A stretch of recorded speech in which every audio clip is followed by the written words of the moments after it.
Battle of Bakhmut Putin के लिए नासूर बनता जा रहा है। निप्रो नदी पार का ज़ेलेंस्की की सेना के खेरसोन पहुंचने के बाद रूस के सैनिकों को जबरदस्त काउंटर अटैक का सामना करना पड़ रहा है।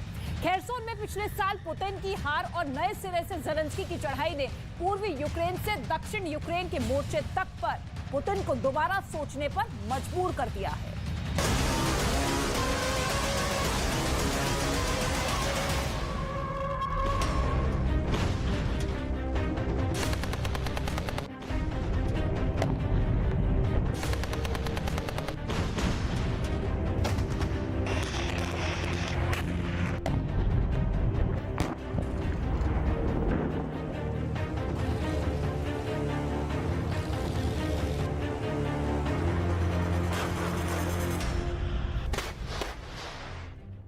मॉस्को से बखमूत की दूरी है सिर्फ 952 kilometre.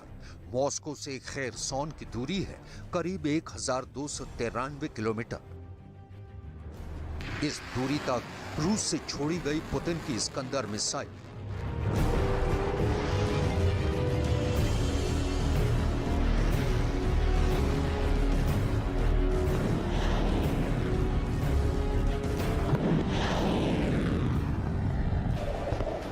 Kalibr missile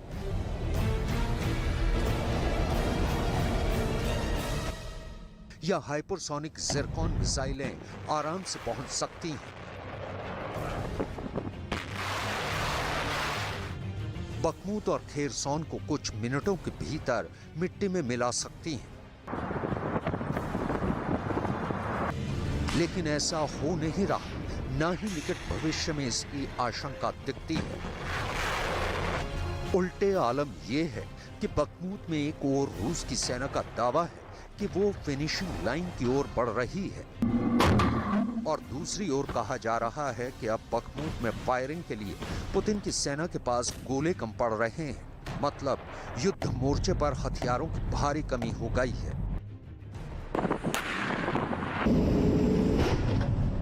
battle of Bakhmut में रूस ने अब तक कितने हथियारों का इस्तेमाल किया? क्या बखमूत में रूस की सप्लाई चेन में अड़चन पैदा हो गई है?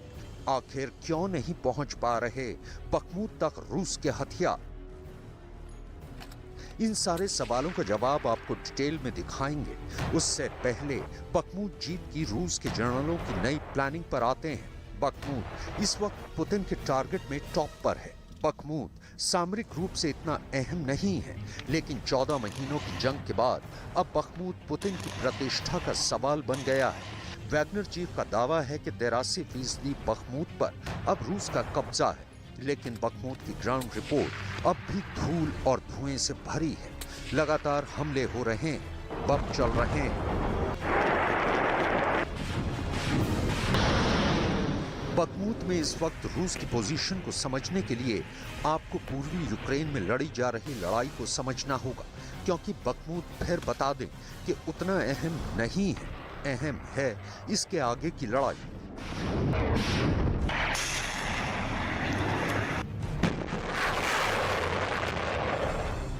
ये पूर्वी यूक्रेन का नक्शा है। इसमें लाल रंग का इलाका पूरी तरह से रूस के कब्जे में आ चुका है। नीले रंग के इलाके में भारी संग्राम मचा है और इन दोनों के बीच ये जो पतली सी लकीर आप देख रहे हैं, यही सबसे बड़ा रक्तपात हो रहा है। इस लकीर के ठीक नीचे लिसिचांस्क है, दूसरी तरफ इज्यूम है, लीमन है, स्लोवियांस्क है, तो थोड़ा और नीचे सोलेदार है, बखमूत है, अब दिविका है, जहां पुतिन की मिसाइलें कम होने के बावजूद ज़ेलेंस्की को सोने नहीं दे रही। ऐसा क्या पेंच फंस गया है बखमूत में कि पुतिन लड़ाई में 2 कदम आगे तो 2 कदम पीछे लौटने के लिए मजबूर है। इसकी डिटेल आगे दिखाएंगे। फिलहाल बखमूत की जंग में जीत का हासिल क्या होगा वो समझ लीजिए। पूर्वी यूक्रेन की बखमूत की लड़ाई का चक्का सिर्फ नहीं फंसा है, यही हाल खेरसोन का भी है। वही खेरसोन जिस पर पुतिन ने युद्ध के बिल्कुल शुरुआती दौर में कब्जा कर लिया था, लेकिन पिछले साल यूक्रेन के हाथों खेरसोन की करारी हार के बाद पुतिन की बड़ी फजीहत हुई। लिहाजा पुतिन एक बार फिर संपूर्ण खेरसोन पर कब्जा करने के मिशन पर है, ये समझते हुए भी कि बखमूत में उनकी सेना बहुत कारगर साबित नहीं हो रही। यूक्रेन के पक्ष में हालात ऐसे हैं कि उसकी सेना नीप्रो नदी पार कर खेरसॉन पहुंच चुकी है। अब तक कहा जा रहा था कि नीप्रो नदी के पश्चिम में रूस और पूरब में यूक्रेन की सेना आमने सामने है, लेकिन नीप्रो के पार खेरसॉन पहुंचकर यूक्रेन ने पुतिन की आंखों की नींद उड़ा दी है। सवाल है कि क्या ज़ेलेंस्की ने बखमूत को बचे इलाकों को बचाने के लिए सेना की छोटी टुकड़ी को छोड़ खेरसॉन कूच का आदेश दे दिया है। जहां काउंटर अटैक की ज़ेलेंस्की जबरदस्त तैयारी कर रहे हैं, अमेरिकी मिलिट्री के लीक दस्तावेज की खबर द न्यूयॉर्क टाइम्स में छपी है। यूक्रेन की 12 कॉम्बैट ब्रिगेड, जिसमें 4000 से ज्यादा सैनिक शामिल हैं, 30 अप्रैल तक खेरसॉन पहुंचने की प्लानिंग है। कहा जा रहा है कि इनमें से 9 ब्रिगेड अमेरिका और नेटो की ओर से भेजे जा रहे हैं। रूस ने पिछले साल सितंबर में डोनेस्क और जापोरिजिया क्षेत्रों के साथ खेरसॉन और लुहांस्क क्षेत्रों पर कब्जा कर लिया था। बखमूत डोनेस्क में ही पड़ता है, जहां जंग की सूरत हाल आप देख ही रहे हैं। रही बात जापोरिजिया की, तो पुतिन वहां पूर्ण नियंत्रण के साथ बैठे हैं। बच जाते हैं डोनेस्क और लुहांस्क, तो ये पुतिन को पश्चिम को मैसेज देने के लिए बहुत जरूरी है। इसी डोनेस्क और लुहांस्क में पुतिन पहुंचे थे सेना का जोश हाई करने। बखमूत से जब रूस के सैनिक आगे बढ़ेंगे तो उनका अगला पड़ाव डोनेस्क और खेरसॉन ही होगा। लिहाजा 2-4 दिनों बाद खेरसॉन अभी और झुलसने वाला है। यूक्रेन के दक्षिण की लड़ाई को आप नक्शे पर देखेंगे तो समझने में सहूलियत होगी कि अभी कौन कहां है। बखमूत से नीप्रो नदी ईस्ट बैंक वेस्ट बैंक के बीच खेरसॉन पहुंचती है। खेरसॉन का पूरा इलाका रूस अपने कब्जे में मानता है। नक्शे में आप देख सकते हैं कि पूरब के इलाके पर रूस जम चुका है और नीले रंग का नीप्रो नदी का पूरा पश्चिमी इलाका युद्ध की आग में जल रहा है। अब आते हैं उस हथियार की कमी पर जो बखमूत में रूस की सेना को खून के आंसू रुला रहे हैं। एक रिपोर्ट के मुताबिक पहले रूस की सेना अपने 40 BM-21 ग्रैड रॉकेट लॉन्चर एक साथ फायर करती थी, लेकिन अब वो दिन लग चुके हैं। इस वक्त हथियार की कमी के चलते सिर्फ 30 गोले बखमूत में रूस की सेना दाग पा रही है।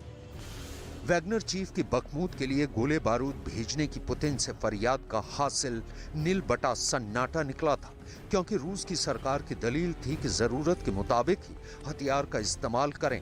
जाहिर है लंबी लड़ाई के बाद पुतिन के गोदाम भी खाली हो रहे हैं। जाहिर है आगे बहुत बड़ी मुश्किल खड़ी हो सकती है। उधर यूक्रेन को पश्चिमी देशों से लगातार बम गोले बारूद मिल रहे हैं।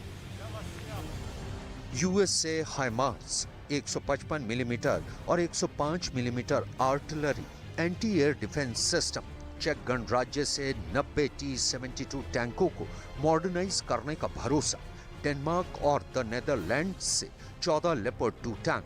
जनवरी से अब तक पश्चिमी देशों ने अपने वादे के मुताबिक यूक्रेन को अब तक 266 टैंक मुहैया कराए हैं।